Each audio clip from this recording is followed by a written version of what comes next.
Hello ladies and gentlemen, boys and girls, and welcome to another Beyond the Board Game review. Today we're going to be taking a look at Pandemic, which is a cooperative style board game in which you are researchers and scientists trying to stop the spread of 4 diseases. You're basically trying to save the world. Very cool theme. You've got 4 different diseases here, which are represented by cubes. You got the yellow disease, the black disease, the red disease, and the blue disease. At the beginning of the game, the board is randomly seeded, so you can see we've already got some of the board is infected with blue, black, red, and no yellow got seeded at this in this setup. But the cubes represent how infected a place is. So as you can see over there, and is that Moscow? Moscow is more infected than Baghdad over there. What happens is you are one of these 2 guys. You're going to be a guy. You can play up to, it's a 2 to 4 player game. So this is a 2-player game I'm showing you here. But you started in Atlanta. You always start in Atlanta, and you start with a research station. And what you're trying to do is find all 4 cures to every disease. Once you do that, you win the game. How you do that is you're going to be drawing from this deck here throughout the course of the game, and you're going to be trying to get 5 of the same colored cards. So I've got an example for you here. Say this is my hand. You've got 5 yellow. Well, if I'm in the same area as a research station, I can discard my hand of yellow cards to get the yellow cure. And you bring that down there to show that you have cured the yellow disease, which is awesome, because that means we're 1/4 of the way of winning the game. Not so easy, though. The game itself has a way to defeat you. 3 ways, as a matter of fact. The first way is by having too many outbreaks. Now, how an outbreak occurs is if more than 3 cubes are added to a specific city. So let's say we have to add a black cube to Moscow there. That means that Moscow is going to outbreak, and you have to add a black cube to every corresponding city around Moscow. Then you got to move this track up by 1, and if you ever reach 8, you lose the game.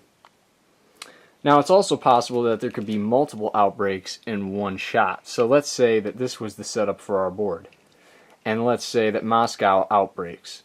That means that this is going to outbreak, and you have to place a cube around every adjacent city. And then this is also going to outbreak because it's one of the adjacent cities. So that's going to be a double outbreak, in which case you have to move this up too.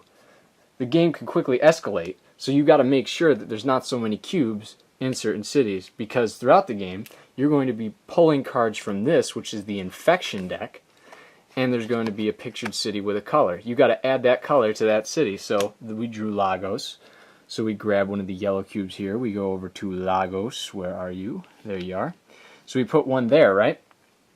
You're going to be doing that every turn, and the amount that you draw is equal to the current infection rate. Currently you can see that it's 2, but over the course of the game that can increase to 3 and even 4 depending on the difficulty that you set the game for.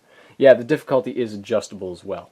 So on your turn you've got 4 actions out of 8 possible actions. Basically, quite a few of them are movement. So this would be an action, moving from one city to another connected by a red line. So if I move in here, that would be 1 action. Another action you can do is, let's say we have Santiago here, you can discard this card to fly to that pictured city. So if I discard Santiago, I can instantly fly, boom, over to Santiago. Now if I'm in Santiago and I have the card Santiago, I can discard that card to fly anywhere on the board I want.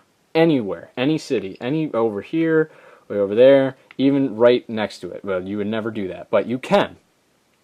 I like to picture it as this is a plane ticket. This is a plane ticket into and out of Santiago. It's the easiest way to remember. The other thing you can do is build research stations in current cities. So we'll use this as an example yet again. If I have Santiago in my hand and I'm in it, if I'm in Santiago, I can discard that card, grab a research station, and build it in my current city. Which leads me to another type of movement. You can jump from research station to research station as an action. What's the benefit of research stations? Well, if you can set a whole bunch up over the board, you can jump pretty much anywhere along the board really quick. Also, it's good to have multiple ones of these around, because that is the only place you can discard your cards to get the cure. Boom.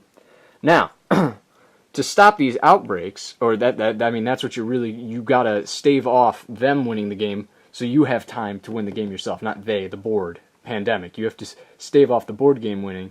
And how you do that is you can go into a city, and as an action, you can remove a cube. So that would be one action. Then as a second action, I can remove another cube. Then let's say as my third action, I want to move along this red line to Moscow. And then my fourth action could be removing another cube. So I've just made it so that it's less likely that these are going to... In fact, they can outbreak right now because there's less than 3 cubes in each city. So that's good. The other thing you can do is, after you treat these, you build research center, all these different things, you need to get these cards, though. And after your turn, you're always going to be drawing 2 cards. Wow, that's a lot of yellow. But let's say I didn't have that many yellow. Let's say I have 4 yellow, and you have 1 yellow. And that yellow happens to be LA. You have LA, and I need it. Well, the only way you can give me an LA is if I am in LA, and you are in LA. If we're both there, you can then give me the pictured city that we're both in, and then I would have 5, in which case in my next turn I could go 1, 2, 3, fourth action, make the yellow cure. There's some benefits that come along with getting the cure. One of them is if there is 3 cubes here, 1, 2, if I decide to treat it and remove a cube, since we already have the yellow cure, we can remove all cubes in a city now. Good benefit. Also, if there are, as there are, oh, no, wait, let's say there are no more yellow cubes on the board, but we have the cure. I mean, yellow cubes on the board and we have the cure. It becomes eradicated. And that means if we ever draw yellow, again from the infection deck, we don't have to add it anymore because we have cured and eliminated that disease from the game. Now, as I stated, there are 3 ways to lose this game. One is the outbreaks. The other way is if, let's say, you drew a whole bunch of red, and the board is just getting massively infected with red, okay? And there's no more red left, but we draw a red card. Wow, that was lucky. We draw a red card, and we have to add a red. No more red, we lose the game, because the red has become too prevalent that we can't even add any more cubes. The last way you lose the game is, as I said, you're going to be drawing these cards every turn, and eventually you're going to run out. And as soon as you run out of those cards, game is over. The board has beat you. There's a few special things. In this deck of these cards, eventually you're going to end up drawing a few of these. And these are bad for you. What they make you do is 1, 2, 3. I'll list them off real quick. One is that you got to increase your infection rate by 1. So now you got to draw 2, but eventually, if you draw enough of these epidemics, you're going to have to draw 3, and then, as I said, adjusting the difficulty, you may have to draw 4 of these every turn. The next thing you gotta do is pick the card off the bottom of the deck and add 3 cubes to that city.